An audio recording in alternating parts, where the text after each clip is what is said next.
예, 마태복음 18장은 천국에 관한 것이죠. 그래서 천국에서 어떤 삶을 사느냐, 어떤 사람이냐에 따라서 이제 그 상급이 달라지는데 18장에서 어린이와 같아야 되고 그 다음에 유혹을 뿌리쳐야 되고 죄를 손가, 눈가, 발이 죄를 지으면 잘라야 되고 과감하게 그리고 어린이와 같아야 된다는 것을 통해서 그래야 천국에서 누가 제일 크니까 물어봤어요. 그러니까 야 천국에서 크다 적다 천국만 오고 대부분 우리가 생각할 때 천국만 가면 된다. 근데 사실 그게 아니라는 거 우리가 이제 알았잖아요. 그래서 예수님께서 천국에서 누가 제일 크냐 하니까 야 그건 말도 안 되는 소리야. 천국 가는 게 중요하지. 이렇게 예수님께서 말씀하지 않았다는 것이죠. 그래서 천국에 누가 크니까 그 큰 자가 있기 때문에 이러이러한 자야. 이렇게 주님께서 말씀하셨어요. 그래서 천국에도 아주 상하 그룹이 아주 다를 것입니다. 그 사람마다 그래서 이것을 바울이 이제 고린도전서에서 밝히죠. 하늘의 별과 해와 달과 별들의 영광이 다르듯이, 그러니까 해와 달만 두 개, 이 해가 우리 그 태양계에만 이게 몇 개 있죠. 이제 태양계를 벗어나면 아주 멀리에는 태양만 1000억 개가 넘는 우리 태양계는 하나만 보이지만 저 멀리 세상에는 자그마치 태양만 1000억 개가 넘는 태양이 존재하고 있습니다. 그러니까 이 태양계에 있는 지구가 섞여 있는 태양계에만 태양이 하나 있기 때문에 이렇게 밝죠. 너무 멀리는 안 비치니까 거기는 또 다른 태양이 있는 거예요. 저 멀리에는 그래서 이제 태양의 해의 영광도 다르고 별의 영광도 다르고 해와 별은 또 얼마예요? 별은 셀 수 없어요. 별은 아주 그냥 태양계 하나의 별이 수조의 별이 있기 때문에 자그마치 바다의 모래수와 같이 많다는 거죠. 별은 사실은 셀 수가 없습니다. 그러니까 그 별이 우리가 볼 때는 다 별이 빛이 똑같잖아요. 근데 바울은 별이 다 다르다는 게 발의 빛기가. 우리가 하늘을 볼 때는 별이 다 반짝이네 이렇게 많은데 사실은 별의 밝기가 다릅니다. 우리가 보이기는 하늘의 별이 거의 같게 금성이나 좀 크게 보이니까 하지만 다르죠. 별의 빛이 다릅니다. 우리가 멀리서 이렇게 보니 왜 우리는 별이 다 같냐 말씀드렸죠 한번. 왜 미국에서나 한국에서나 별을 보면 이렇게 별이 빛이 거의 같습니까? 그것은 태양이 우리 지구가 이 태양계 우주에 다시 말해서 태양계뿐만 아니라 우주의 중간에 있어요. 우주의 중간에 있기 때문에 모든 별이 다 이렇게 같게 보이는 겁니다. 그런데 이 지구가 우주에 이렇게 어느 측면에 있으면 전혀 다른 별로 비치게 돼요. 너무 다르게 비치는데 같게 있기 때문에 모든 별이 다 똑같이 거의 같게 비치는 거죠. 그래서 지구가 거의 우주의 중심에 있는 것으로 학자들이 보고 있습니다. 자, 그래서 이제 그러나 별이 다르듯이 수조 개의 별들이 셀 수 없는 별들이 다 다른 빛을 내고 있어요. 크기가 다르기 때문에 그렇습니다. 별이 크기가 다르기 때문에 다른 빛을 내는 것이죠. 이걸 바울이 얘기하고 있는 우리의 상급이 그렇다는 것입니다. 그러니까 상급이 그냥 거의 비스무리한 게 아니라 별수와 같이 상급이 다르다는 것입니다. 오늘 다시 한번 생각하시면서 우리가 그러니까 얼마나 별이 달라야 되겠냐. 그것이 영원히 가는 빛이기 때문에 다시 한번 우리가 절대 이 땅에서 후회하지 않고 정확하게 믿음 생활을 잘해야 되겠다. 그것은 지금이 중요하다 했죠. 내일이 중요한 게 아니라 과거도 중요하지 않고 지금 내가 주님을 알아가는 것 중요한 것이죠. 하나님 나라를 알아가는 것. 이래서 마태복음 18장 절시간 14절까지는 어린이와 같은 겸손함이 가장 큰 별이 하늘나라에서 그 많은 별 중에 가장 빛나는 그런 그 상급이 될 것이라고 주님께서 다시 말해서 그 어떤 사람이냐가 결정을 짓는다는 것을 잊어버리지 마시면서 이제 오늘 15절입니다. 15절에서도 오늘 공독한 20절까지도 약간의 사람들이 잘못 오해하고 있는 것들이 있어요. 그래서 좀 더 살펴볼거는데요.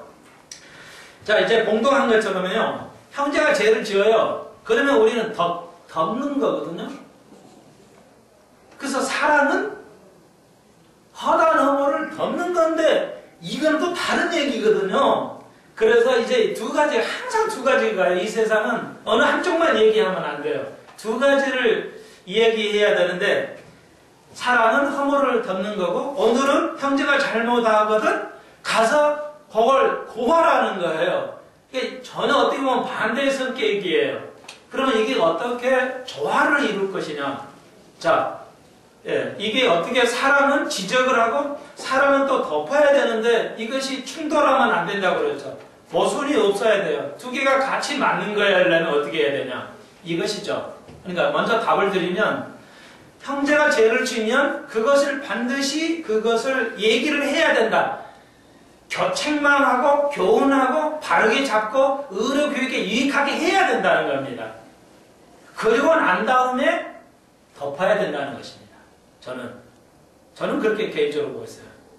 그냥 우리는 죄를 지으니까 그냥 덮어버리고 이게 이제 아침에 좀 말하기도 좀 참 안 좋습니다만은 패거리 문화라는 거죠. 끼리끼리는 덮어버리고 상대방은 그냥 공격을 해요. 우리가 여당은 여당끼리 그냥 잘못한 거 그냥 잘못했단 말 안 하고 그냥 어쨌든 그러더라고요. 그 민간인의 사찰이 드러났잖아요. 민주주의를 파괴하는 정말 가장 큰 죄거든요. 아무도 책임을 안 지고 추궁 안 하는데요. 그러니까 이제 그 야당이 그 얘기를 하니까 여당이 그럼 같이 하자. 야당도 당신도 했다. 이렇게 말을 해요. 말이 안 되는 거죠. 드러나는 것을 얘기해야죠. 드러나지 않는 걸 얘기하는 건 있을 수 없는 거죠. 근데 그걸 그렇게 아직도 그렇게 해요. 여러분. 자, 다시 한번요. 저는 이래야 이게 서로가 이게 화해가 된다고 봅니다. 사랑을 덮어야 되는데 먼저 덮으면 안 된다는 겁니다. 그러니까 정치는 정치인끼리 또 교회는 목사가 잘못하면 노예가 어떻게 해요? 노예가 목사 편을 들어요. 끼리끼리니까. 그래서 여러분 잘 아시죠? 목동의 가장 큰 교회 하나가 이제 그래도 노예가 잘했어요. 노예가 그 목사님을 아주 그 면접을 시켰어요.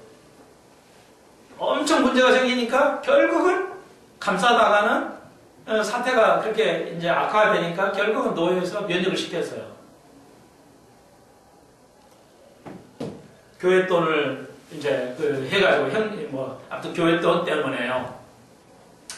여러분, 그러면 이제 우리나라 교회가 이게 지금 문제예요.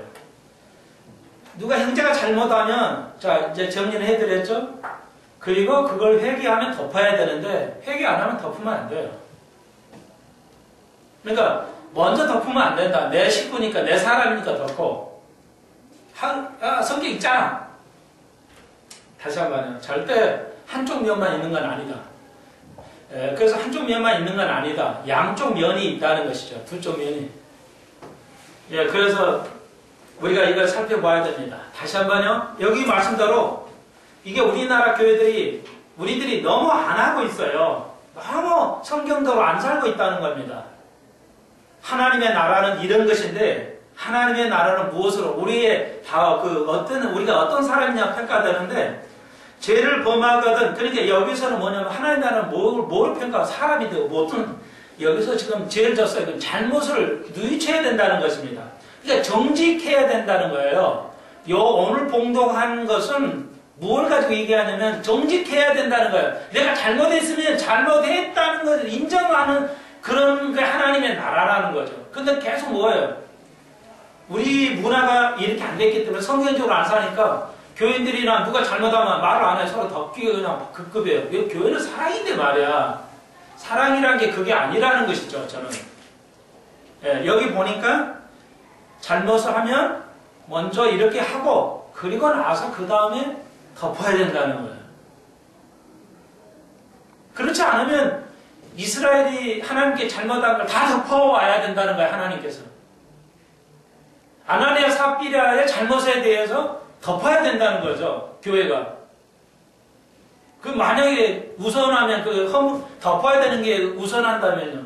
그런데 가감없이 신약에서도 한 번은 거짓말 한 번 정직하지 않은 거에 대해서 하나님께서 아나니아 삽비라를 죽이셨거든요. 거짓된 거. 그러니까 뭐 죽을 만한 것은 아니에요, 사실. 그런데도 불구하고 정직하지 않았다는 거에 대해서 한 번은 주셨어요. 신약에서는. 그러니까 구약하고는 다르죠. 완전히 달라요. 하나님이 구약에 하신 일과 신약에 하신 일이 완전히 다릅니다.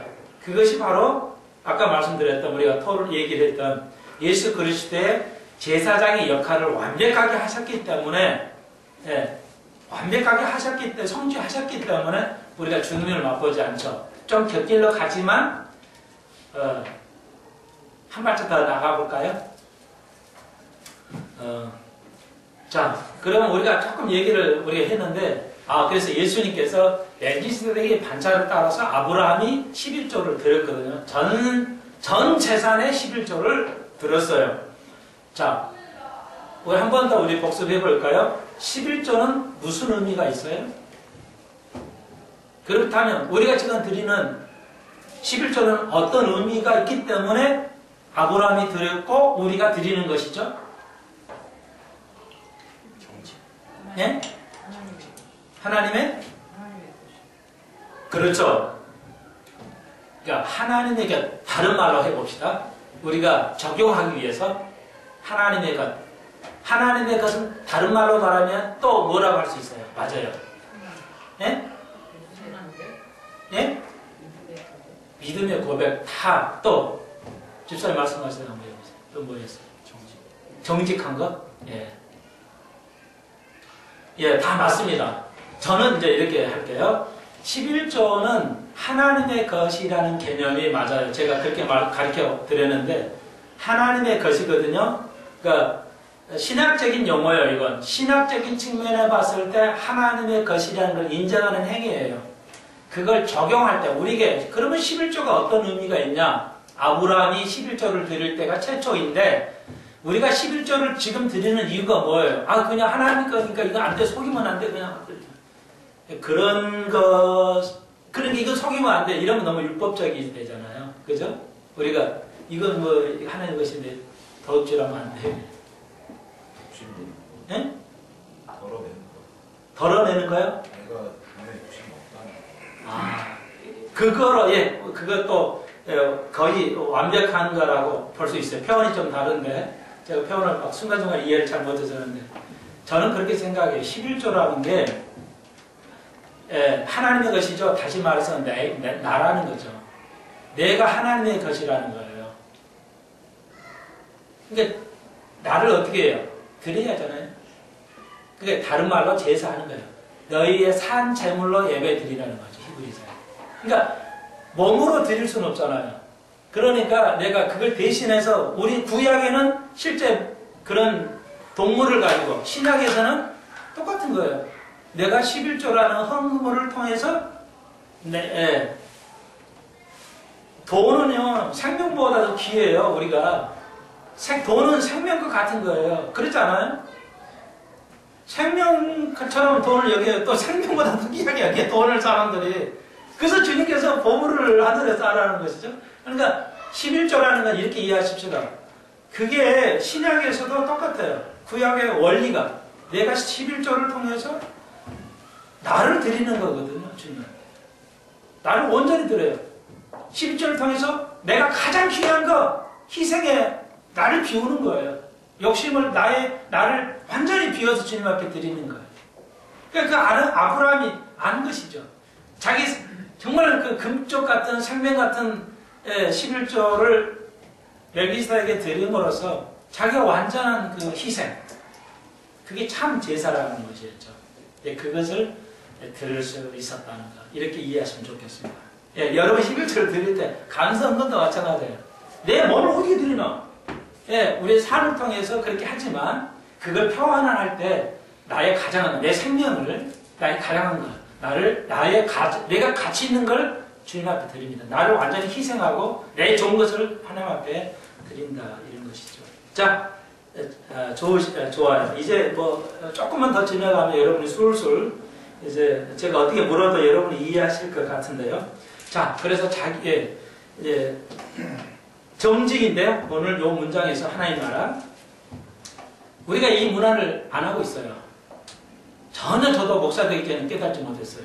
자, 형제가 죄를 범해요. 왜 그 사람만 만나요? 비밀이 보장돼야 되니까요.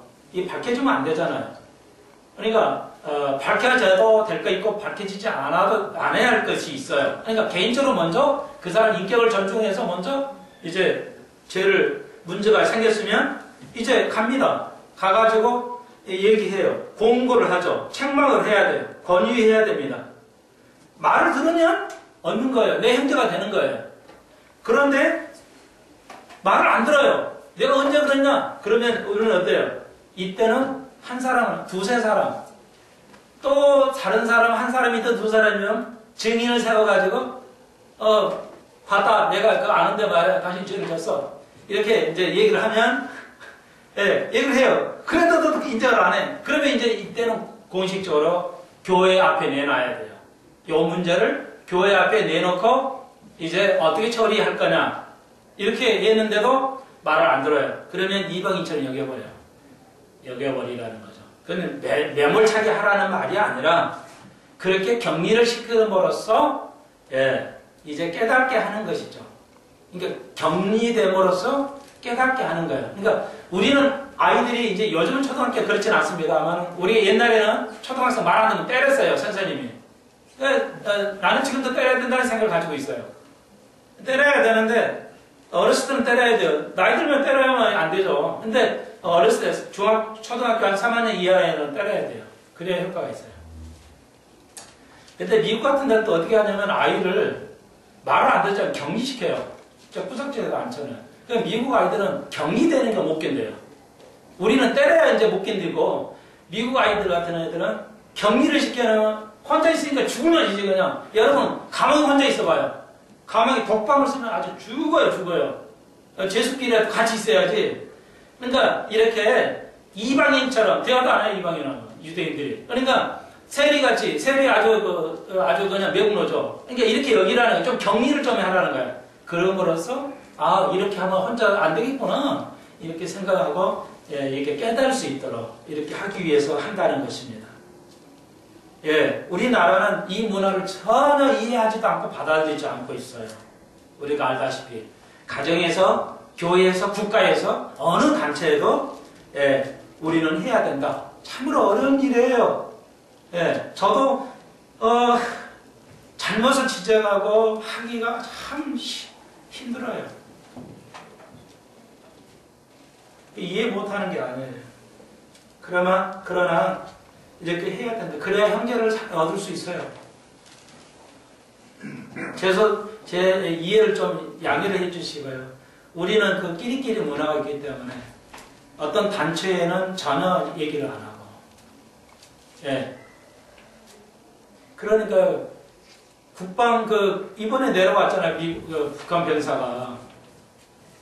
그래가지고 초소를 두들겨도 그냥 잠벌꼴 하고 그냥 그래가지고 그 다음 초소 가서 문을 두드렸다고 그러죠.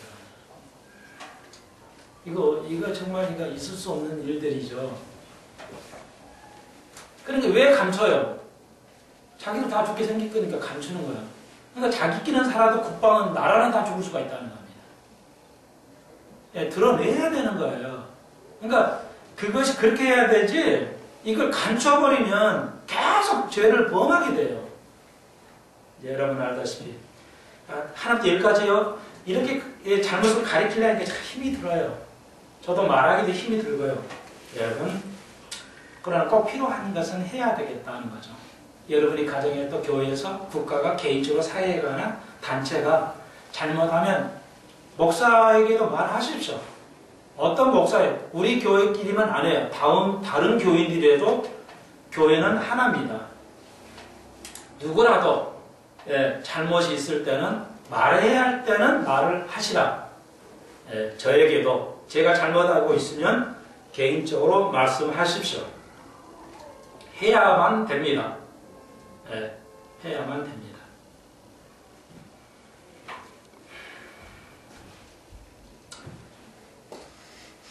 이렇게 처음에는 개인의 보장을 해주고 그 다음에 안 될 때 두세 사람 여러분이 이럴 게 있죠. 가령 누가 저는 그래서 확인이 되지 않는 건 얘기를 안 합니다. 여러분의 실수에 대해서 저는 논의 안 합니다. 거의 안 할 생각을 하고 있어요. 그렇게 좀 이해를 해주세요. 제가 양떼들에서 객관적으로 이렇게 지적은 하지만 어느 한 사람을 가지고 따로 부르지도 거의 않습니다. 이렇게 이해하시면 좋겠네요. 제 목회 방침이 여러분이 죄를 지고 실수를 하거나 잘못할 때 제가 개인적으로는 얘기할 겁니다. 그런데 거의 한두 번만 할 겁니다. 그 위에는 안 할 겁니다. 예. 그러니까 한국교회 전체의 문제를, 구조적인 문제를 제가 끊임없이 얘기할 겁니다. 힘들지만. 예. 나는 다른 목사 잘못이면 얘기해요. 필요하면 얘기합니다. 그런데, 예. 제가 목회 방침 그래. 여러분의 잘못을 한두 번은 내가 얘기할 겁니다. 그러나 그 다음은 사랑으로 덮어갈 생각을 하고 있습니다. 여러분 그렇게 이해해 주시면 좋겠네요. 여러분의 반응을 저는 고려하지 않습니다. 힘들지만 하나님이 어떻게 하실 것인가에 대해서 그대로 할 생각을 하고 있습니다. 그렇게 여러분이 이해해 주시고 가셔야 여러분이 살고 내가 삽니다. 예, 국가가 살려면. 그래서 오늘 이번에도 대선이 뭐예요? 예, 혁신해야 된다는, 이대로는 안 되겠다. 예, 자기끼리 다 해먹고 여당도 해먹고 야당도 해먹고 안 되는 거죠. 혁신을 해야, 이게 뭐예요? 바로 그거예요. 국회 안에서 잘못이면 지적을 해야 개인적으로. 그리고 그 다음부터 이렇게 지적을 해요. 그럼 지적해놓으면 이제 못하죠. 무서우니까. 덮어버리니까 계속 해먹는 거예요.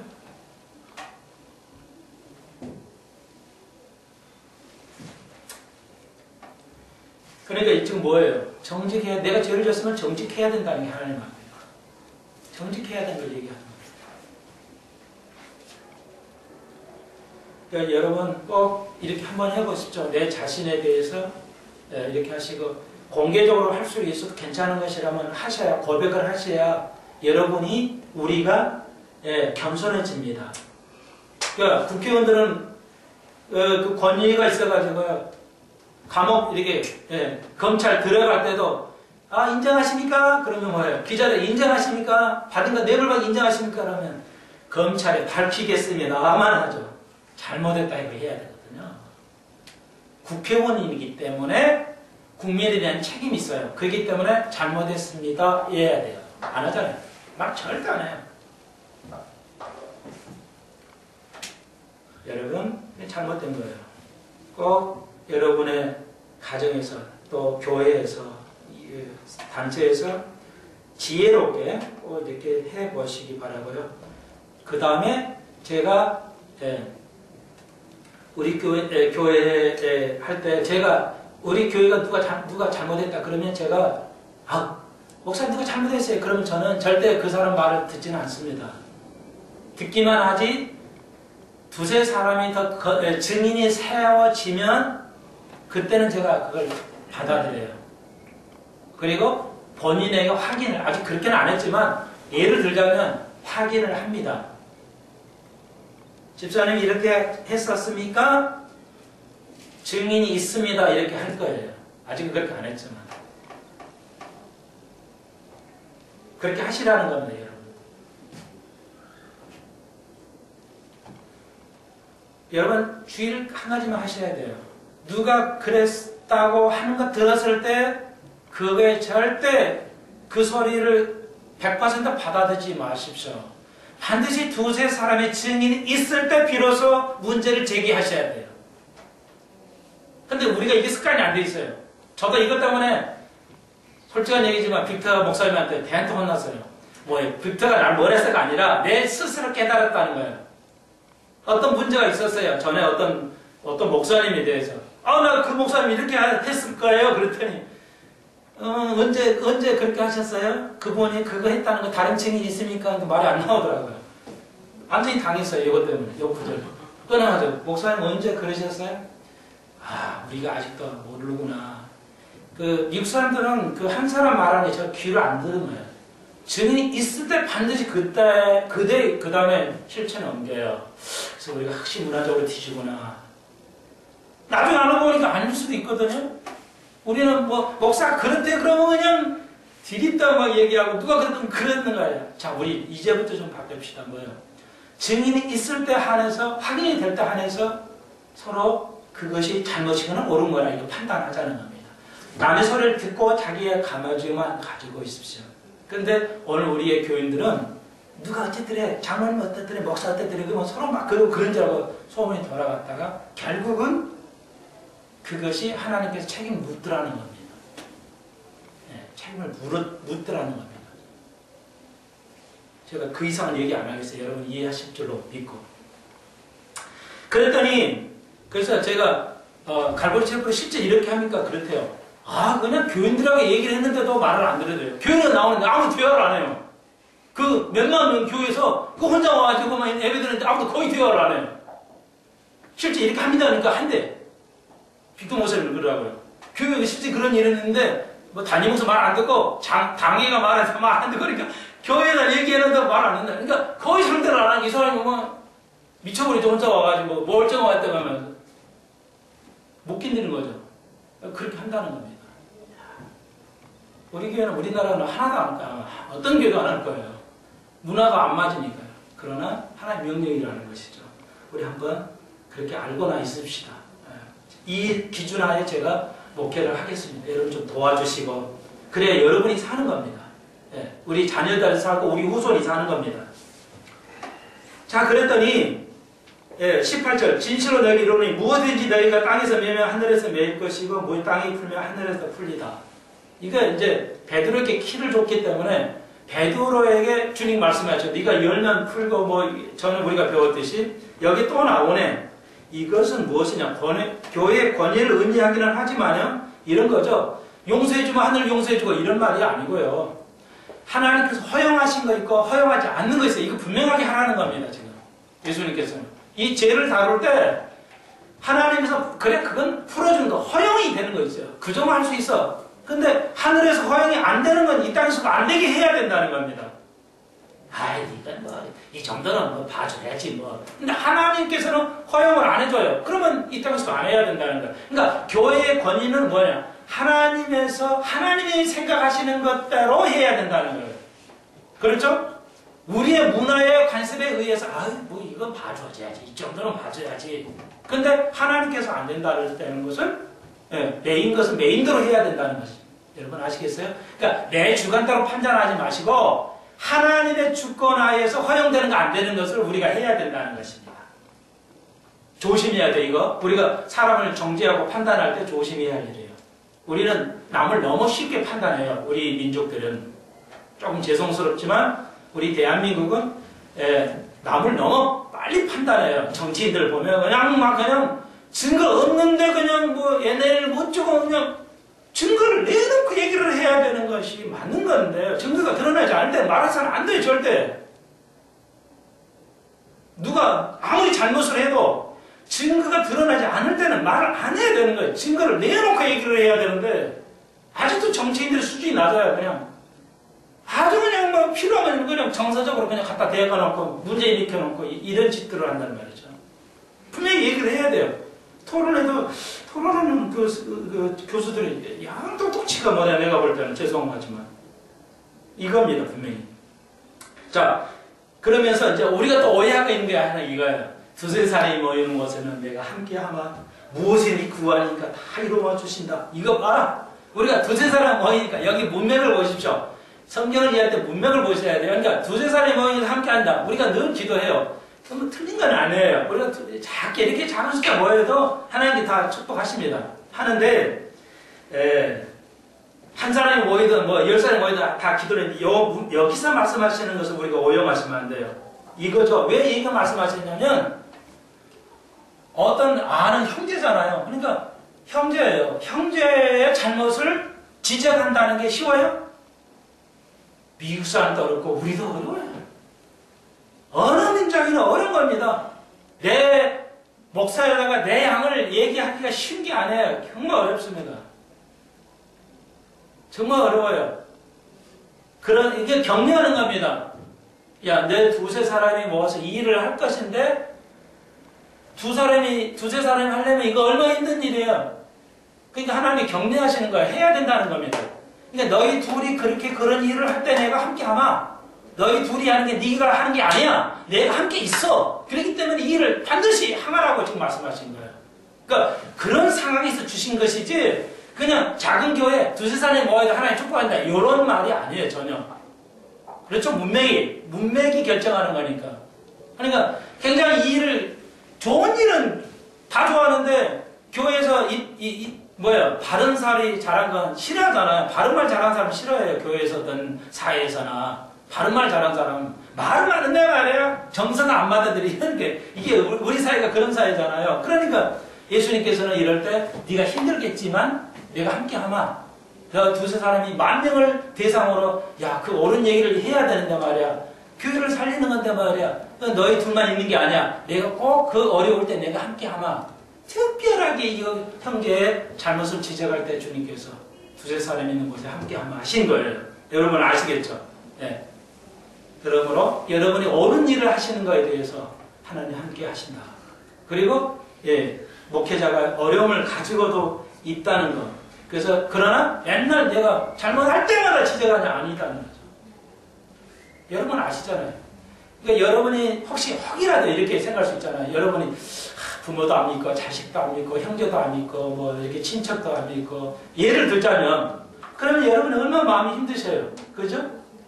또 말을 잘 안 들을 때 열심을 또 오기는 오는데 또 열심은 없고 뭐 이럴 때 얼마나 힘들어요. 여러분이 힘드시면 힘들어하지 마십시오. 왜? 교회가 제가 여러분을 그렇게 책망 안 합니다. 하나님이 하실 일인 것은 우리가 터치하면 안 돼요. 저는 하나님이 하실 것은 하나님이 하기 때문에 제가 전혀 터치를 안 합니다. 아시겠죠? 그러니까 우리가 위에서 계속 기도하고 이렇게 하지만 교회 안에서 내 행제가 잘못됐을 때는 이렇게 치료를 하지만 우리가 사랑으로 계속 가기 때문에 여러분에게 어떤 평가도 마음의 서운함도 저는 가지고 있지 않다. 완전히 하나님께 맡기고 있다는 것도 이해를 하셨으면 좋겠습니다. 자, 그래서 두세 사람이 모이는 곳에 나도 너희들과 함께 있다. 격려를 하시면서 그 일을 힘들겠지만 감당하라. 이렇게 주님께서 말씀하신 것이죠. 자, 그 다음에 이제 그러면서 21절로 35절까지 긴 문단 예수님 굉장히 길게 하셨어요. 이것은 용서요. 하나님이 나를 어떻게 평가하는가? 얼마나 내가 용서하고 용서받았느냐죠. 그러니까 하나님 나라는 용서의 나라라는 것이죠. 근데 그 얘기가 있어요. 그랬더니 이렇게 했어요. 그때 이런 얘기를 했더니 바로 이제 베드로가 또 분위기 벌써 알기 때문에 바로 그때에 베드로가 내가 몇 번 용서하면 됩니까? 이렇게 물어봤어요. 7번까지 하오리까? 그러니까 랍비들은 3번까지는 용서해 주라고 했거든요. 용서는 3번까지는 가능해. 그러니까 지금도 유대인들이 어떤 대단한 유대인들이 이 남의 보증을 쓰잖아요. 보증 쓰면 유대인을 3번을 써줘요. 한 번 보증 서는데 망했어요. 또 써줘요. 3번을 써주는 거예요. 그러니까 랍비들이 절대 용서해 줘야 돼. 3번은 용서해 줘. 이렇게 가르쳤어요. 그래가지고 유대인들이 지금도 3번을 보증을 써준대요. 3번을 보증을 써준대요. 여러분 절대 보증 쓰면 안 돼요. 안 되는데 이렇게 이제 용서를 이제 3번을 용서해 준다. 이게 랍비의 가르침이에요. 그러니까 자기는 베드로가 생각할 때 한 7번은 괜찮겠지. 좋은 숫자를 골라가지고 예수님 7번은 괜찮죠? 자기 좀 나름대로 자랑하려고 예수님한테 7번 이게 딱 한 거예요. 7번에 7번씩 70번씩 해야 되는데 거의 무한대로 해야 된다. 무한히 한다는 거죠. 그러니까 베드로도 놀랬겠죠. 근데 7번에 70번이니까 49번이죠. 490번이잖아요. 근데 재미있는 것은 예수님께서 이제 구약에, 구약에 계속해서 예수님께서 놀라운 것은요, 예수님께서 계속해서 구약 전체를 490년씩 용서해 오셨어요. 이건 너무 길어지니까 그냥 구약에 한번 다룰 때 하겠어요. 그러니까 왕들의 시대, 사사시대 이게들이 다 예수님께서 용서해 주는 때가 490년씩 해왔어요. 놀라울 만큼. 그러니까 이건 문자적으로도 사실 성취하셨어요. 의미적으로 성취하셨지만 이건 다음에 이제 한번 가면 연도를 자세히 말해야 되기 때문에 다니엘서에 달 때 한번 다뤄보도록 하겠습니다. 예. 1년도 안 틀리게 490년씩 딱딱 용서해 오셨어요. 이스라엘 백성을. 다른 이 성경이 너무 재밌어요. 자, 그러면서 이제 그 예를 들어주죠. 그러니까 1만 달란트예요. 그러니까 1만 달란트 빚진 사람이 있고 100데나리온이니까 1만 달란트에다가 달란트는 은으로 계산하는 거예요. 예. 그리고 여기 보니까 28절에도 100데나리온이죠.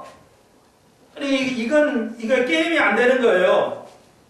1만 달란트에다가 이게 100데나리온이니까 이게 수십만 배예요, 수십만 배. 그러니까 한 달란트가 대략 6,000데나리온이거든요.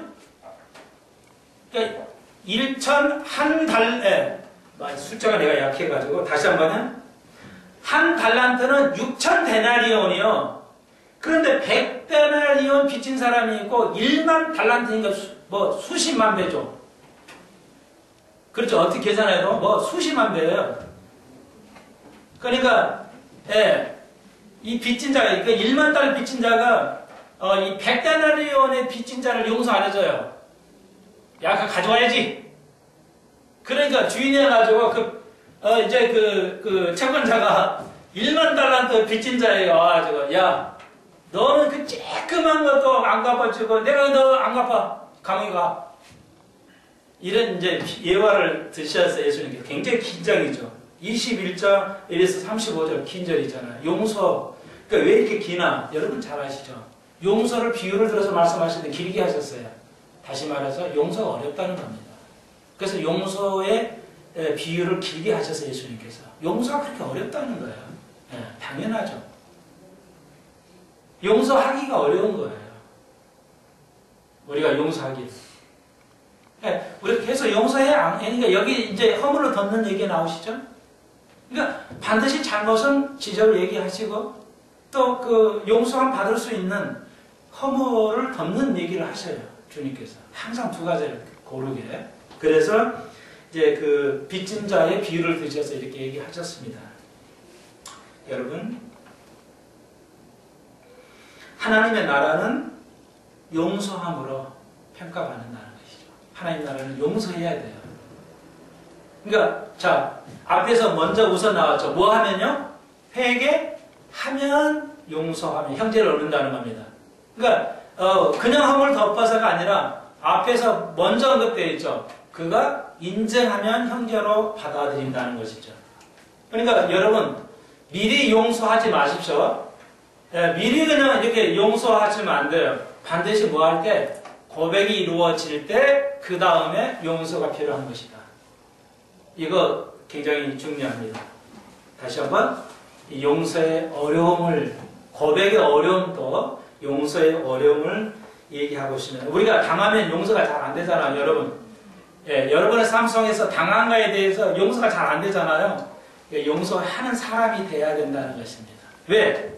여기 1만 달란트는 우리예요. 그러니까 우리가 하나님 앞에 빚진 것이 너무 크기 때문에 우리가 다른 사람을 용서해야 돼요. 아시겠죠? 왜 우리가 용서해야 돼요? 우리가 잘나서가 아니라 우리는 여기 1만 달란트 사람이 우리예요, 사실은. 그리고 상대방은 100데나리온이거든요. 그러니까 우리가 하나님 앞에 빚진 것이 너무 많기 때문에 우리가 사람에게 용서해야 된다는 것은 당연한 것이라는 것이죠. 그러니까 우리가 내가 하는 게 잘못이 없는데요. 예, 믿음이 깊이 들어갈수록 내가 아내보다 남편보다는 훨씬 내가 더 잘못했구나를.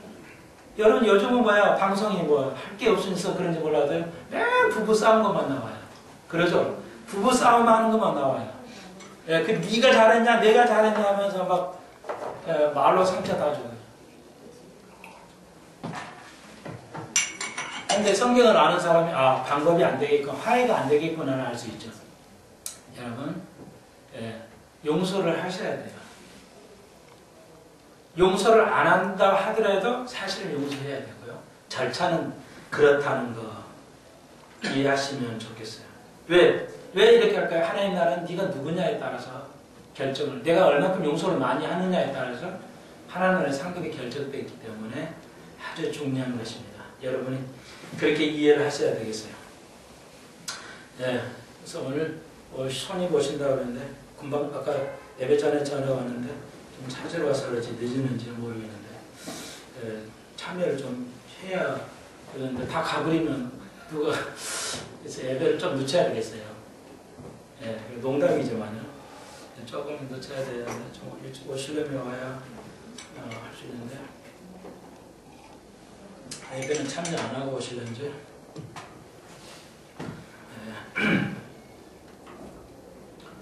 예. 그래서 이제 19장으로 넘어가 보시죠. 조금만 더 살펴보도록 하겠습니다.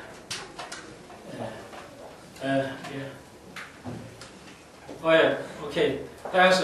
We welcome you heartily.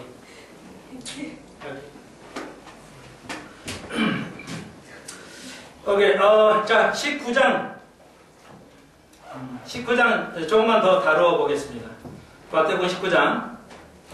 이제 예수께서 이 말씀을 마치시고 마치시고 갈릴리를 떠나 요단강 건너 유대 지경에 이르시니 큰 무리가 예수를 쫓겨서 병을 치료하시죠. 왜 이렇게 병을 치료하게 나오냐? 우리가 오늘 하루 종일 검토했습니다. 그렇구나. 우리가 제사장의 직분이라는 게 무엇인가? 우리 민족의 모든 문제까지 다 용서하고 그걸 지적하고 그리고 나도 그렇게 살아야 되고 나도 용서해주고 나도 내 속에 있는 모든 것을 고백해야 되고 그렇게 병든 거 아픈 거 다 이것을 치료케 해주는 거구나. 그게 목회자구나.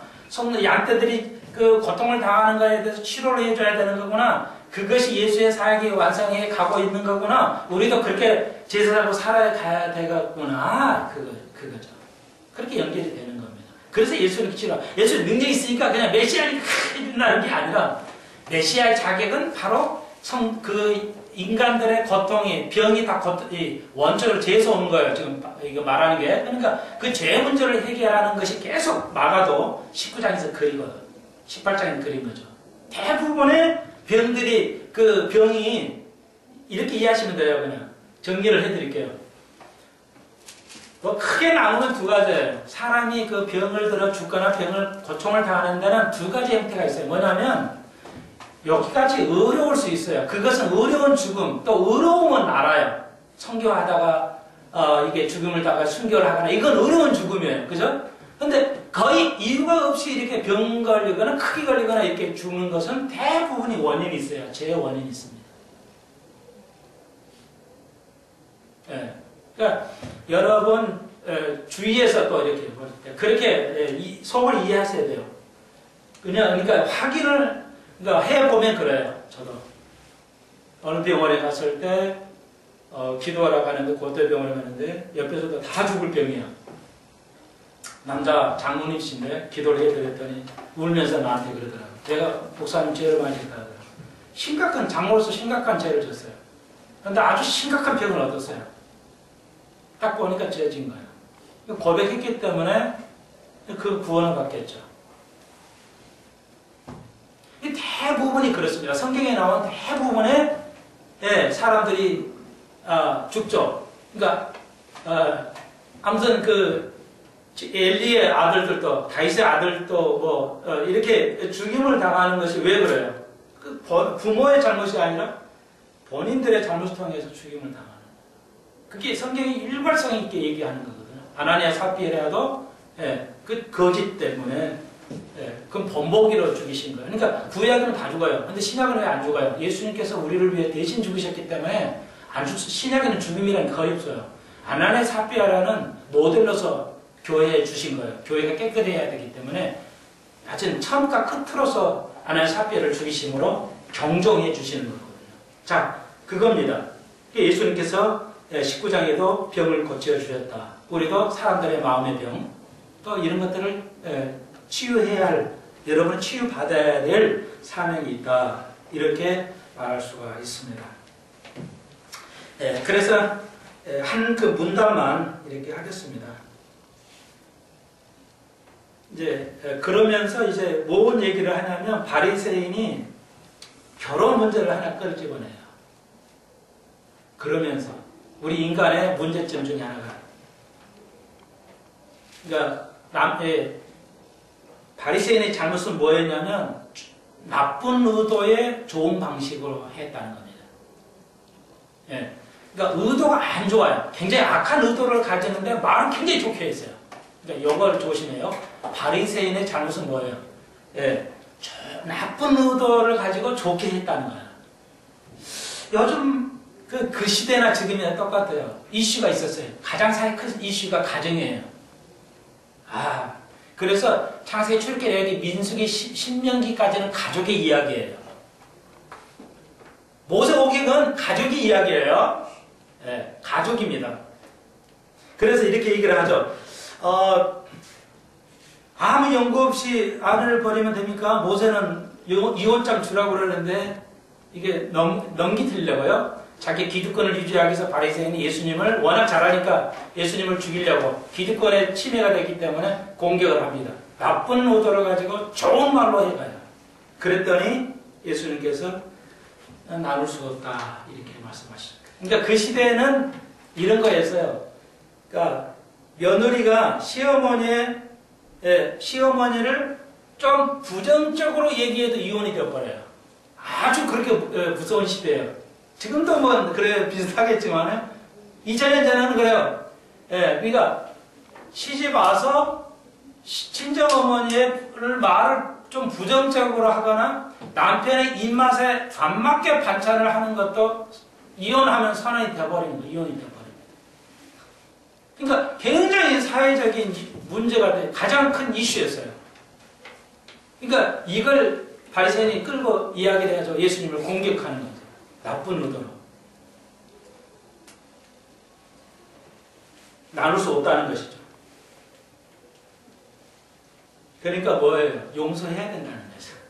용서 안 하면 가정이 안 하면 가정은 해체될 수밖에 없다는 겁니다. 이 문맥을 보니까. 다시 한번, 부부의 사이에서도, 같은 단체나 뭐예요? 용서하지 않으면 가정은 하나가 될 수 없다는 것이죠. 그걸 예수님께서 말씀하시면서 어린아이를 얘기하죠. 마지막으로. 그러면서, 그러면은 예수님 제자들이 그럼 결혼도 안 하고 살아야 됩니까? 그때 예수님께서, 스스로 고자된 자도 있다. 이렇게 말씀하시는데, 이게 사실 있었어요. 어떤 자가 고자냐면, 중세기 때는 가톨릭에서요, 성가를 불러야 하는데, 여자는 안 되잖아요. 그 성가들을 못해요. 여자는. 목회자도 안 되고, 성가대도 안 돼요. 왜? 목회자하고 성가대가 같은 반열이기 때문에 못하게 했어요. 근데 노프라는 성인, 소프라노를 내려면 없잖아요. 그러니까 남자가 필요한데, 남자는 성대가 안 되잖아요. 그러니까 어린아이도 했는데, 어린아이가 하기 너무 힘들거죠. 그러니까 어른들이 하기 위해서, 그래서 보이소프라노라고 그래요. 그러니까 남자 성식기를 자르면은요, 제거하면은 성대가 다시 줄어들어요. 그리고 여자 목소리가 나와요. 그걸 카스트라토라고 그래요. 영어로 캐스트레이트. 그러면 제거하다 이런 말이거든요. 그 말에서 나왔어요. 그러니까 중세기는 스스로 고자돼서 결혼하지 못하고 결혼하지 않고 죽을 때까지 성가들을 위해서 하나님을 찬양하기 위해서 인생을 버리면서 사는 사람들이 있었어요. 그러니까 여러분 예수님 이 말씀하시는 거예요. 하나님 나라를 위해서 자기 모든 거 버리고 사는 사람들도 있다는 거예요. 중세기가 아무 시기에도 그랬어요. 여러분, 우리가 정말 주님 앞에 11조 하면서 우리가 마음으로 이 모습을 담아야 되겠습니다. 주님 그러시군요. 우리가 용서해야 할 것이 있군요. 용서의 11조가 필요하군요. 그것만이 가족을 완전케 할 수 있다는 거군요. 어린이와 같아야 서로 용서해주고 가능할까요? 여러분 죄송하지만 다시 한번 어린이와 같지만 하늘나라에 못 간다는 말을 다른 말로 제가 말씀드리면 너무 복잡하신 분은 천국 못 갑니다. 단순한데 단순하지 않은 사람이 있죠. 믿음 생활하는데 간단하지 않게 사는 사람들이 있어요. 인간관계를 복잡하게 자꾸 끌고 가고 골 아픈 사람들이 있어요. 이런 분들은 천국 가기 힘들 겁니다. 어린이와 같이 야 너 잘못했어. 아이고 잘못했어요. 이런 순진한 어린아이 아니면 천국 갈 수 없다. 그래서 주님께서 나이가 오는 아이를 금하지 말고 천국은 이런 자의 것이라고 주님이 다시 한번 언급하시죠. 하나님 우리 어린아이가 되봅시다. 어린이와 같은 믿음을 소유하고 서로 고백하고 서로 용서해주는 그런 교회 가정 되기를 주의 이름으로 축원드립니다. 기도드립시다. 주님 감사합니다. 오늘 하나님 나라를 살펴보았습니다. 어린이와 같은 저희들 세상의 거친 파도와 살면서 우리가 인격이 너무 상처를 받습니다. 생각도 많이 오염됩니다. 어린이와 제 맑은 마음 그런 저희들 되게 하여 주옵소서. 그것으로 하늘나라의 별이 빛날 것인데 하나님 우리가 알게 되었사니 알게 하시고 우리가 죄를 지적하게 하시고 우리가 용서할 수 있는 귀한 저희들 되게 하여 주옵소서. 이 땅의 교회들 되게 하여 주옵소서. 예수님 이름으로 기도하옵나이다. 아멘.